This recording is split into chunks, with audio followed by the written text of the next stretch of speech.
السلام علیکم ناظرین، آج کے لیکچر کا موضوع ہے کہ زندگی میں جو غم پیش آتے ہیں، جو پریشانیاں پیش آتی ہیں اور اسی طرح جو مستقبل کے اندیشے ہوتے ہیں، ہم ان سے اپنے آپ کو کیسے بچا سکتے ہیں۔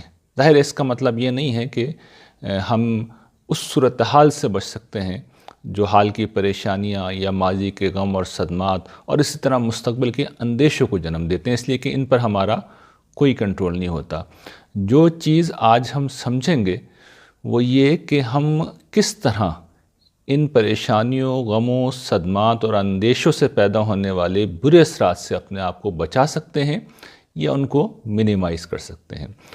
میں آگے بڑھنے سے پہلے یہ بات واضح کر دوں کہ آج کا لیکچر گرچہ اپنی جگہ ایک مستقل لیکچر ہے جس میں آپ بہت سی اہم باتیں سیکھیں گے، لیکن اس کے ساتھ یہ بات بھی یاد رہے کہ یہ ایک کورس ہے جس کا عنوان اسٹریس مینجمنٹ ہے۔ اس سے پہلے اس کے 2 لیکچرز ہو چکے ہیں اور ان لیکچرز میں میں چاہتا ہوں کہ ان کا بھی کچھ خلاصہ کر دوں۔ ان لیکچرز میں ہم نے جو بنیادی باتیں سیکھی تھیں ان میں سے پہلی بات یہ تھی کہ زندگی میں جب کوئی مسئلہ پیش آتا ہے تو اس کے حل کرنے کا طریقہ کیا ہوتا ہے۔ ہم نے مسائل کے حل کا ایک سہ نکاتی فارمولہ دیکھا تھا کہ جب مسئلہ پیدا ہو جائے تو پھر سب سے پہلے تو اس سے پیدا ہونے والے ممکنہ برے نتائج کا اندازہ کریں، یعنی ورسٹ کیس سینیریو کیا ہو سکتا ہے اس کو دیکھیے، اس کو تلاش کیجئے۔ پھر یہ کہ خود کو آمادہ کریں کہ ہم ان نتائج کا خندہ پیشانی سے سامنا کریں گے۔ اور اس کے بعد تیسری چیز یہ تھی کہ مسئلے کے مکمل حل یا نقصان کو کم سے کم کرنے کے لیے ممکنہ راستوں کی تلاش شروع کر دیں، یعنی بدترین کو معلوم کریں، اسے قبول کریں اور بہترین کی کوشش شروع کر دیں۔ اس کے علاوہ ایک دوسری چیز جو ہم نے اسی لیکچر میں یہ دیکھی تھی کہ جب ہم ان پریشانیوں کو، ان غموں کو جان کا روگ بنا لیتے ہیں تو پھر ان کی ایک بہت بھاری قیمت ہوتی ہے جو ہمیں اپنی صحت کی شکل میں، صحت کے نقصان کی شکل میں دینی پڑتی ہے۔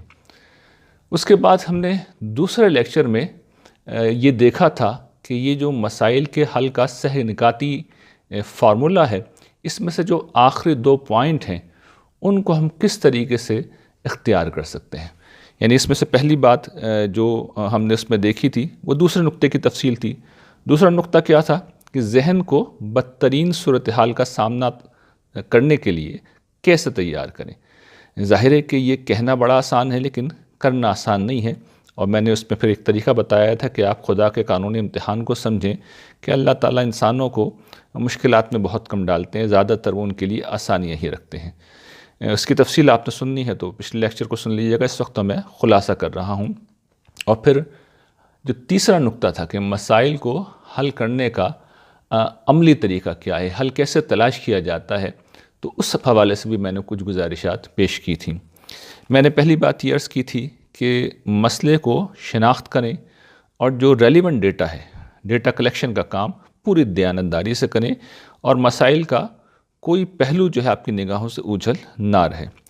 اس کے بعد پوری دیانتداری کے ساتھ حقائق کا تجزیہ اور تحلیل کریں، اور یہ کرنے کے بعد پھر حل کو تلاش کریں۔ یعنی حل کو تلاش کرنے کا مطلب یہ ہے کہ ایک ایسا راستہ، ایک ایسی قیمت جو آپ آسانی کے ساتھ دے سکتے ہوں۔ یعنی حل کا مطلب یہ ہوتا ہے کہ کچھ نہ کچھ قیمت آپ کو دینی ہوگی، کوئی نقصان آپ کو اٹھانا ہوگا، لیکن یہ نقصان کم سے کم ہونا چاہیے، اسی کو مسئلے کا حل کہتے ہیں۔ اس کے بعد تیسری اور آخری چیز ہم نے یہ دیکھی تھی کہ بہترین ممکنہ قدم پر پہلی ممکنہ فرصت اور موقع پر عمل کریں۔ یعنی جو ہم کر سکتے ہیں جب اس کو ہم دریافت کر لیں تو پھر ڈیلے مت کریں، تاخیر مت کریں، کیونکہ اگر تاخیر کریں گے تو ہمارا سٹریس بڑھے گا، ہماری پریشانی اپنی جگہ باقی رہے گی۔ اچھا، اس کا مطلب یہ نہیں ہے کہ فوراً ہی کچھ نہ کچھ کرنا شروع کر دیں، بعض اوقات ہم فوراً کچھ نہیں کر سکتے، تو پھر طریقہ یہ ہوتا ہے کہ جس وقت کرنا ہے اس وقت کو متعین کر لیں، وہ ڈیٹ طے کر لیں۔ اسی طریقے سے کام کسی اور کو ڈیلیگیٹ کرنا ہے، مسئلے کا حل کسی اور کے پاس ہے تو اس سے بات کریں، اس کو کب یاد دہانی کرانی ہے، ان سب چیزوں کو آپ طے کریں۔ یہ 2 اسباق کا خلاصہ ہے، 2 لیکچرز کا خلاصہ ہے جو اس سے پہلے اس کورس کے حوالے سے ہم نے کیے تھے۔ آج اب ہم جو گفتگو کریں گے، جیسا کہ میں نے عرض کیا، اس کا موضوع یہ ہے کہ حال کے غم اور پریشانی اور اسی طرح مستقبل کے اندیشوں سے بچنے کا کیا طریقہ ہوتا ہے۔ دیکھیے، میں آگے بڑھنے سے پہلے یہ بات واضح کر دوں، وہ بات جو میں نے پہلے لیکچرز میں بھی کسی موقع پہ شاید بیان کی تھی، کہ یہ جو غم ہیں، پریشانی ہیں، اندیشے ہیں، یہ خدا کے قانون ابتلا کا ایک حصہ ہیں، اور جب بھی یہ پیدا ہوتے ہیں تو اللہ تعالیٰ نے ان سے نمٹنے کے لیے ہمارے ذہن کے اندر، ہمارے جسم میں ایک میکینزم رکھا ہے۔ ہمارا دماغ کچھ کیمیکل ریلیز کرتا ہے غم کے، پریشانی کے پیش آنے پر۔ ان کیمیکل سے ہمارے اندر سٹریس پیدا ہوتا ہے، ایک تناؤ، ایک دباؤ پیدا ہوتا ہے، اور یہ فطرت کا قانون ہے، یہ قدرت کا قانون ہے، اور اس کا مقصد یہ ہوتا ہے کہ ہم حرکت میں آئیں، ہم عمل کریں، ہم مسئلے کا حل ڈھونڈیں۔ ہم یہ نہیں کرتے، ہم اپنی جگہ بیٹھے رہتے ہیں۔ اس کی وجہ یہ ہوتی ہے کہ سلوشن اگر ہماری دسترس میں ہے، آسان ہے، تو چلیے ہم کر لیں گے، لیکن بارہا جو چیز مسئلہ بنتی ہے، وہ مسئلہ تبھی بنتی ہے جب اس کا حل ہمارے پاس نہیں ہوتا۔ تو ہم اس کے بعد کیا کرتے ہیں؟ اپنی جگہ بیٹھ جاتے ہیں۔ تو وہ جو اسٹریس کی انرجی ہے، وہ ہمیں اپنے اندر سے جلانا شروع کر دیتی ہے، ہمارے وجود کو ہی خاکستر کرنا شروع کر دیتی ہے۔ تو اسی حوالے سے میں نے پچھلی دفعہ یہ عرض کیا تھا کہ اس انرجی کو مسائل کا حل تلاش کرنے میں استعمال کریں۔ آج ہم یہ دیکھیں گے کہ بعض صورتحال ایسی ہوتی ہے، بعض مواقع ایسے ہوتے ہیں کہ جہاں پر ہمارے پاس مسئلے کا کوئی حل ہوتا نہیں ہے یا قابل عمل نہیں ہوتا، یعنی جو قیمت دینی ہے وہ ہمارے پاس نہیں ہوتی، ہم کچھ کر ہی نہیں سکتے، ہم بالکل بے بس ہیں۔ تو ظاہر ہے کہ ان ساری صورتحال سے بھی نمٹنے کا کوئی طریقہ ہونا چاہیے تھا نا۔ ابھی تک تو ہم نے یہ دیکھا ہے کہ ہم مسئلے کا حل ڈھونڈ سکتے ہیں، تو چلیے ڈھونڈیں، ڈھونڈ ہی نہیں سکتے، ہے ہی نہیں، یا حل ہمارے پاس نہیں ہے، تو پھر اس کا بھی کوئی راستہ ہونا چاہیے۔ آج انشاءاللہ ہم اسی راستے کو دیکھیں گے، اور اس میں پہلی چیز ہم یہ دیکھیں گے کہ حال کی پریشانی یا ماضی قریب کے صدمے سے کیسے نمٹا جائے۔ دیکھیے، اس چیز کو میں مستقبل کے اندیشوں سے الگ کر کے بیان کر رہا ہوں۔ اس کی وجہ یہ ہے کہ مستقبل کے اندیشے اپنی نوعیت کے اعتبار سے ایک جدا چیز ہوتے ہیں۔ مستقبل کے اندیشوں کا مطلب یہ ہے کہ خطرہ ابھی پیش نہیں آیا، مسئلہ ابھی پیش نہیں آیا، ایک اندیشہ ہے، ایک خیال ہے، ایک ذہن کے اندر پاسبلٹی ہے کہ فلاں معاملہ ہو جائے گا، تو خوف ہے ہمارے اندر، خوف ہے۔ یہ خوف ہونا، یہ اندیشہ ہونا، یہ اپنی ذات میں ایک نقصان دہ چیز ہے۔ اس کا حل ہم بعد میں دیکھیں گے۔ اس وقت ہم یہ دیکھ رہے ہیں کہ حال میں اگر کوئی پریشانی ہے یا ماضی کا کوئی غم اور صدمہ ہے، اس کے مضر اثرات سے اپنے آپ کو کیسے بچایا جائے، یا اس کے اثرات کو کیسے کم سے کم کیا جائے۔ اس کی مثالیں لے لیں، کیونکہ مثالوں کے بغیر شاید بات سمجھ میں نہیں آئے۔ مثال کے طور پر ماضی کا جو میں غم کہہ رہا ہوں، یا صدمہ ہے، یا دکھ ہے، اس کی ایک بہت موٹی مثال یہ ہے کہ ہمارے کسی عزیز کا، کسی پیارے کا انتقال ہو جائے۔ تو ظاہر ہے کہ یہ ایک شدید صدمہ ہوتا ہے، اور اس کا کوئی حل ہمارے پاس نہیں ہوتا۔ یعنی ہم کسی مردہ کو زندہ نہیں کر سکتے، کتنا ہی عزیز کیوں نہ ہو، محبوب کیوں نہ ہو، قریبی کیوں نہ ہو، پیارا کیوں نہ ہو، اس کو ہم زندہ نہیں کر سکتے۔ تو اب جینا تو ہے، اس صورتحال کو فیس تو کرنا ہے، آنکھیں تو نہیں بند کر سکتے، لیکن اگر کوئی شخص اس تکلیف سے گزرا ہو تو وہ جانتا ہے کہ یہ کیسی اذیت ہوتی ہے، کیسی شدت ہوتی ہے انسان کے اندر، سٹریس پیدا ہو رہا ہوتا ہے، دباؤ پیدا ہو رہا ہوتا ہے۔ تو اس صورتحال سے نکلنے کا کیا حل ہے؟ اسی طریقے سے حال کی پریشانی کی مثال یہ ہے کہ بہت سے لوگ ہوتے ہیں جن کے پاس روزگار نہیں ہوتا، یا روزگار ہوتا ہے اور چھن جاتا ہے، یا نوجوان تعلیم پوری کرتے ہیں اور ابھی انہیں جاب ہی نہیں مل رہی، اس لیے کہ ایکسپیرینس نہیں، اور ہر شخص ان سے ایکسپیرینس مانگ رہا ہے۔ تو اب جاب خود بخود تو آپ نہیں لے سکتے، زبردستی نہیں لے سکتے، اپنا کاروبار کرنا بھی ہر شخص کے لیے ممکن نہیں ہوتا۔ تو اب کیا کیا جائے؟ تو میں نے ماضی کے صدمے کی بھی ایک مثال آپ کے سامنے رکھی ہے، اور حال کی پریشانی کی بھی ایک مثال آپ کے سامنے رکھی ہے، اور اب میں اس کا حل آپ کے سامنے رکھ رہا ہوں۔ اس کا حل یہ ہے کہ آپ اپنے آپ کو مصروف کر لیں۔ اس مسئلے کا سب سے مؤثر علاج یہ ہے کہ آپ اپنے آپ کو مصروف کر لیں، اس میں اس طرح منہمک کر لیں کہ آپ کے پاس پریشانی کے لیے اور صدمے کے لیے وقت ہی نہ بچے۔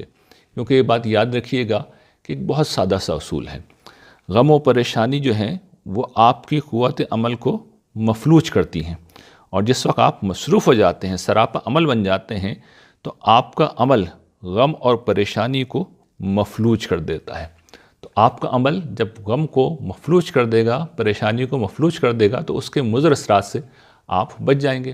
اچھا، اس کی سائنس کیا ہے؟ اس کے پیچھے کیا انسان کی نفسیات ہے؟ میں چاہتا ہوں کہ وہ بھی آپ کو سمجھا دوں۔ دیکھیے، قرآن مجید میں اللہ تعالیٰ نے ایک بات کہی ہے کہ اللہ تعالیٰ نے کسی انسان کے سینے میں 2 دل نہیں بنائے، یعنی اس بات کا مطلب کیا ہے؟ اس کا مطلب یہ ہے کہ ایک شخص ایک وقت کے اندر ایک وقت میں دو چیزوں کی طرف فوکس نہیں کر سکتا۔ اس بات کو ایک مثال سے سمجھیں۔ مثال یہ ہے کہ عام طور پر لوگ ملک کے حالات کے بارے میں پریشان رہتے ہیں کہ جی فلاں مسئلہ ہو گیا، فلاں مسئلہ ہو گیا، مہنگائی ہو گئی ہے، بدامنی ہو گئی ہے، یہ ایشو ہے، وہ ایشو ہے، تو ان کی وجہ سے لوگ پریشان ہوتے رہتے ہیں۔ تو آپ ان ساری پریشانیوں کو ذہن میں تازہ کریں اور اس کے بعد ایک کاغذ اور قلم لیں، اور کاغذ قلم سے اب آپ یہ لکھنا شروع کر دیں کہ کل کے دن آپ کو کیا کیا کرنا ہے، آپ کی مصروفیات کیا ہوں گی۔ تو آپ یہ حیرت انگیز بات دیکھیں گے کہ جس وقت آپ کل کے دن کی اپنی مصروفیات کو لکھنا شروع کر دیں گے، اپنے کاموں کو لکھنا شروع کر دیں گے، اپنے شیڈیول کو لکھنا شروع کر دیں گے، آپ کا ذہن اس قابل نہیں رہے گا کہ وہ ملک کے حالات کے بارے میں سوچے، وہ پریشان ہو، وہ یہ سوچ کر دہلتا رہے کہ مہنگائی اتنی بڑھ گئی ہے، انڈوں کے ریٹ یہاں پہنچ گئے ہیں، ٹماٹر کے ریٹ وہاں پہنچ گئے ہیں، گھر کا گزارا کیسا ہوگا، خرچہ کیسے چلے گا۔ یہ سارے تفکرات آپ کے ذہن سے نکل جائیں گے، اس لیے کہ آپ کا سارا فوکس اصل میں کل کی پلاننگ کے اوپر ہوا ہے۔ جس وقت انسان کا فوکس ایک سمت میں ہو جاتا ہے تو انسان پھر دوسری سمت میں فوکس نہیں کر سکتا۔ تو یہ ہے وہ سائنس، یہ ہے وہ انسان کی نفسیات جس کی بنیاد پہ میں عرض کر رہا ہوں کہ مصروفیات کو اختیار کر لیجئے، یہ آپ کے غموں کا بہترین علاج ہے۔ لیکن اس میں ایک چیز سے محتاط رہیے گا کہ کچھ مصروفیات ایسی ہوتی ہیں جو اس حوالے سے بالکل غلط ہوتی ہیں، اور اگر آپ نے ان کو اختیار کیا، ان مصروفیات کو آپ نے اختیار کیا، تو پھر آپ کا مصروف رہنا بھی بیکار جائے گا۔ اس کی مثال کیا ہے؟ اس کی مثال یہ ہے کہ کسی خاتون کو مثال کے طور پر اس کے کسی بچے کا انتقال ہو گیا، آپ کے کسی عزیز کا انتقال ہو گیا، اور اس کے بعد صدمے سے بچنے کے لیے آپ نے اپنے آپ کو مصروف کیا، اور مصروفیت کیا ڈھونڈی؟ آپ کپڑے دھو رہے ہیں، تو کپڑے آپ کے ہاتھ دھو رہے ہیں، ٹھیک ہے نا، یہ آپ نے واشنگ مشین میں کپڑے ڈال دیے، کپڑے واشنگ مشین دھو رہی ہے۔ آپ کی مشین آج کل تو ویسے بھی آٹومیٹک ہوتی ہے، تو آپ مصروف تو رہیں گے، کام تو آپ نے کیے، آپ نے سارے کپڑے دھو لیے، آپ نے ہو سکتا ہے 100 کپڑے دھو لیے، 200 کپڑے دھو لیے، لیکن آپ کا جسم مصروف رہا ہے، آپ کے ہاتھ مصروف رہے ہیں، آپ کا دماغ فارغ تھا، اور دماغ میں اصل میں وہی سارے خیالات چل رہے تھے۔ تو آپ کا دماغ مصروف ہونا چاہیے، مصروفیت کی نوعیت ایسی ہونی چاہیے کہ آپ کا دماغ فوکس ہو۔ اس لیے آپ دیکھیے کہ میں نے جو مثال دی تھی وہ یہ دی تھی کہ کاغذ قلم اٹھا کے آپ لکھنا شروع کر دیں، تو یہ لکھنے کا عمل آپ کو کچھ اور سوچنے سے روک دے گا۔ اسی طریقے سے آپ کتابیں پڑھنا شروع کر دیں، آپ ٹی وی پہ کوئی اپنی پسند کی چیز دیکھنا شروع کر دیں، آپ لوگوں سے ملاقات کرنا شروع کر دیں، تو یہ ساری چیزیں وہ ہیں جو آپ کے غم کو غلط کریں گی۔ لیکن آپ نے کوئی ایسی مصروفیت اختیار کی جس میں آپ کا دماغ فارغ ہے اور صرف ہاتھ پاؤں مصروف ہیں، تو پھر یہ مصروفیت اس مسئلے کا حل نہیں ہے۔ یعنی مصروفیت تو پھر بھی ہے، کام آپ نے پھر بھی کیا، لیکن جو حل ہمارا ہے، جس پس منظر میں یہ بات کہی جا رہی ہے، وہاں پر یہ مؤثر نہیں ہوگی۔ اچھا، ایک اور بات بھی یاد رکھیے گا کہ یہ جو ہمارے خاص طور پہ ماضی کے صدمات ہوتے ہیں، یہ ہماری میموریز ہوتی ہیں، اور میموریز ہمیشہ وائرڈ ہوتی ہیں کچھ چیزوں کے ساتھ، کچھ جگہوں کے ساتھ۔ تو ان سے بچنے کا طریقہ یہ ہوتا ہے کہ آپ ان جگہوں سے بچیں، ان چیزوں سے بچیں۔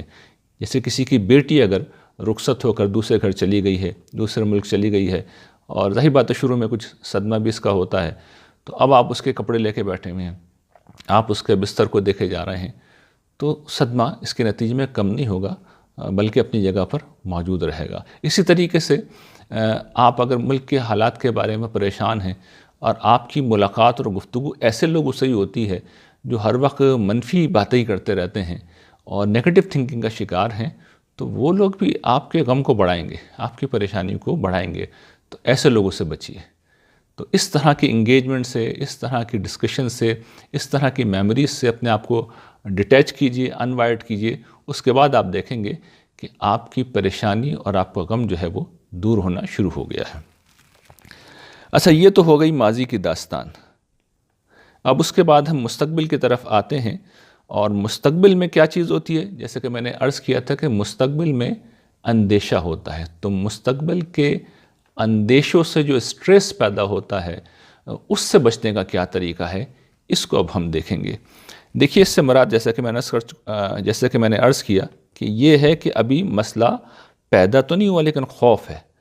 خوف ہے کہ مسئلہ ہو جائے گا، خوف ہے کہ پریشانی ہو جائے گی، خوف ہے کہ کوئی نقصان ہو جائے گا.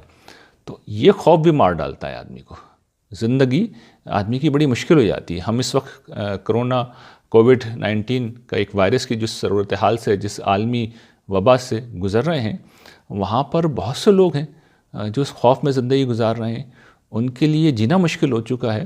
اور صورتحال یہ ہو گئی، آج ہی میرے علم میں ایک واقعہ آیا کہ ایک خاتون بیمار ہوئیں اور جیسے انہیں پتہ چلا کہ انہیں کرونا ہو گیا، ان کا انتقال ہو گیا. تو یہ خوف تھا جس نے انہیں مار ڈالا. اور بارہا ہم یہ دیکھتے ہیں کہ لوگ بالکل ٹھیک ہوتے ہیں اور کوئی معمولی سی سمٹم ہوتی ہے انہیں، اور اگر ان کا کرونا کا یا کووڈ کا ٹیسٹ پازیٹیو آ گیا، اس کے بعد جو ان کو پینک اٹیکس ہوتے ہیں وہ بڑے غیر معمولی ہوتے ہیں. تو یہ جو صورتحال ہے، یہ جو خوف ہیں، یہ جو اندیشے ہیں، یہ بہت ہی تباہ کن ہوتے ہیں. تو ان سے بچنے کا طریقہ بھی ہمیں پتہ ہونا چاہیے. ان سے بچنے کا ایک بہت سادہ طریقہ ہے، اور وہ بھی اللہ تعالیٰ کا جو قانون قدرت ہے، فطری طریقہ ہے. اس کی ہی میں مثال دوں گا. یعنی یہ جو پینڈیمک ہے، ہم سب جانتے ہیں، اسی سے مثال لے لیجئے کہ یہ دنیا بھر میں پھیلی ہوئی ہے، دنیا بھر میں اس کا شہرہ ہے. لیکن آپ یہ دیکھیے کہ اس میں کوئی شک نہیں کہ اس کا اسپریڈ بہت زیادہ ہے، لیکن اس کا جو فیٹیلٹی ریٹ ہے، شرح اموات ہے، بہت کم ہے. خود پاکستان میں جہاں اس کا پیک آیا ہوا ہے، آپ یہ دیکھیے کہ پر 25,000 25,000 میں سے کوئی ایک شخص ہی مرا ہے. یعنی ابھی تک 25,000 میں سے کوئی ایک شخص مرا ہے.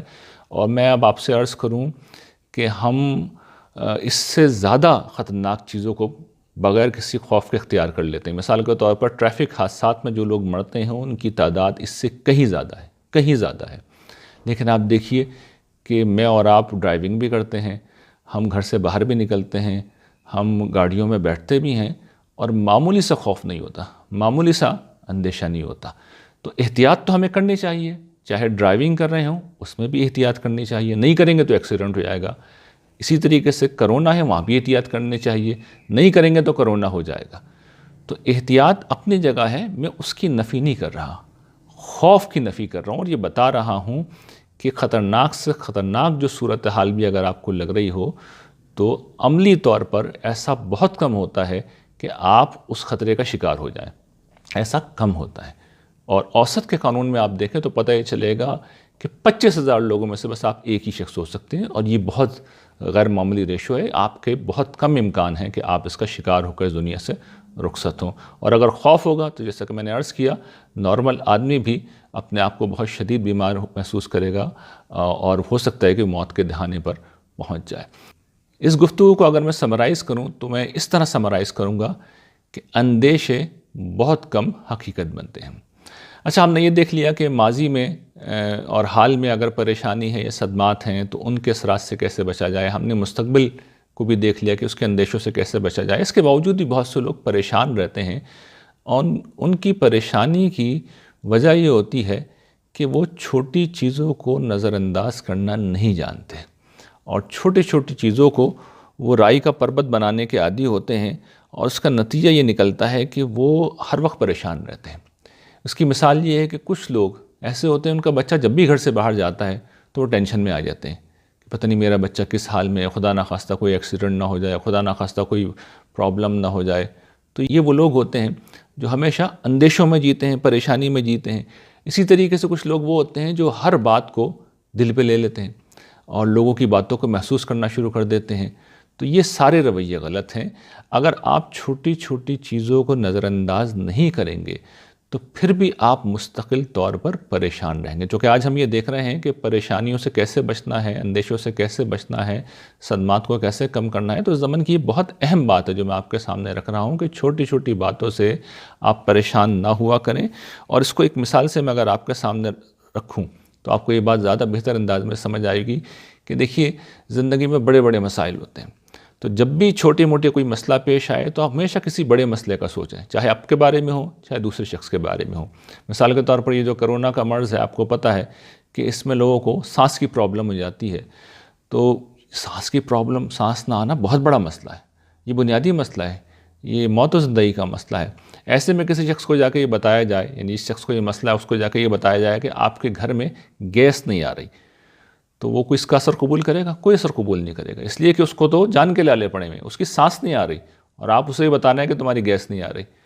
تو جس وقت سانس آ رہی ہو اور گیس نہ آ رہی ہو تو اسی اصول پہ پریشان نہ ہوں کہ کم سے کم میری سانس تو آ رہی ہے، اللہ کا شکر ہے میں ٹھیک ہوں۔ اتنا بڑا مسئلہ ہو سکتا تھا جو بہت سے لوگوں کو ہو رہا ہے، مجھے نہیں ہے، چلو گیس نہیں آ رہی، اس کا کوئی نہ کوئی سلوشن ڈھونڈ لیں گے، یہ صبر کر لیں گے۔ تو چھوٹی چھوٹی چیزوں پر پریشان نہ ہوں، جب آپ ان کو ایشو بنائیں گے تو اس کے نتیجے میں سنگین قسم کے مسائل آپ فیس کریں گے، کیونکہ یہ زندگی کی ایک بہت بڑی حقیقت ہے کہ جو لوگ ہوتے ہیں بعض وہ بڑے بڑے حادثات کا مقابلہ کر لیتے ہیں، مگر روزمرہ کی چھوٹی چھوٹی چیزوں کے آگے شکست کھا جاتے ہیں۔ اور میں یہ بتاؤں، زندگی کے بہت سے مسائل جو پیدا ہوتے ہیں، جو بڑے ہو جاتے ہیں، وہ انہی چیزوں سے پیدا ہوتے ہیں۔ بہت سے لوگ ہوتے ہیں گھر سے باہر جاتے ہیں سبزی خریدنے، اور سبزی والے سے ان کا جھگڑا ہو جاتا ہے اس لیے کہ 2 روپے کا یا 1 روپے کا یا 5 روپے کا یا 10 روپے کا ریٹ میں کوئی فرق ہوتا ہے، اور باقاعدہ وہاں پہ جھگڑے کی اور گالم گلوچ کی نوبت آ جاتی ہے، تلخیاں پیدا ہو جاتی ہیں۔ اچھا چلیے سبزی والے کو تو چھوڑ دیجئے، میاں بیوی کے ریلیشن میں اکثر یہ ہوتا ہے کہ جو جھگڑے ہوتے ہیں، جو پرابلمز ہوتے ہیں، وہ چھوٹی چھوٹی باتوں سے شروع ہوتے ہیں، اس کے بعد دل خراب ہوتے چلے آتے ہیں۔ ساس بہو کے جھگڑوں میں بھی یہ ہوتا ہے کہ چھوٹے چھوٹے ایشوز ہوتے ہیں، چھوٹے چھوٹے مسائل ہوتے ہیں، جب وہ مسائل حل نہیں ہوتے تو پھر وہ بڑھتے چلے جاتے ہیں۔ تو چھوٹی چیزوں کو اگنور کریں، یہ نہیں کریں گے تو میں ایک آخری بات یہ آپ سے عرض کروں گا کہ ہم یہ دیکھتے ہیں کہ اکثر لوگ جھگڑے کرتے ہیں، یعنی گھر سے باہر جب اس طرح کی چیزیں ہوتی ہیں، جھگڑے ہوتے ہیں اور قتل کی نوبت آ جاتی ہے، ایک دوسرے کی جان لے لی جاتی ہے۔ تو چھوٹی چیزوں کو نظر انداز کرنا سیکھیں، ان کو اگنور کریں۔ زندگی میں مسائل بہت بڑے ہوتے ہیں، جب بڑے مسائل آئیں تو پھر ان کے لیے پریشان ہونا تو بنتا ہے، سمجھ میں آتا ہے، لیکن چھوٹی چھوٹی چیزوں کے بارے میں پریشان ہونے کے بجائے آپ ان کو اگنور کرنے کا رویہ اختیار کریں۔ تو یہ کچھ چیزیں تھیں جو آج ہم نے اس حوالے سے دیکھی کہ زندگی میں جو مسائل ہیں، جو پریشانیاں ہیں، جو غم ہیں، جو دکھ ہیں، جو صدمات ہیں، جو اندیشے ہیں، جہاں پر ہم کوئی حل نہیں ڈھونڈ سکتے یا ہمارا حل مؤثر نہیں ہو رہا، تو وہاں پر اس صورتحال کو ہم کس طرح ہینڈل کریں اور کس طریقے سے ان چیزوں کے مضر اثرات سے اپنے آپ کو محفوظ رکھیں۔ وآخر دعوانا ان الحمد للہ رب العالمین۔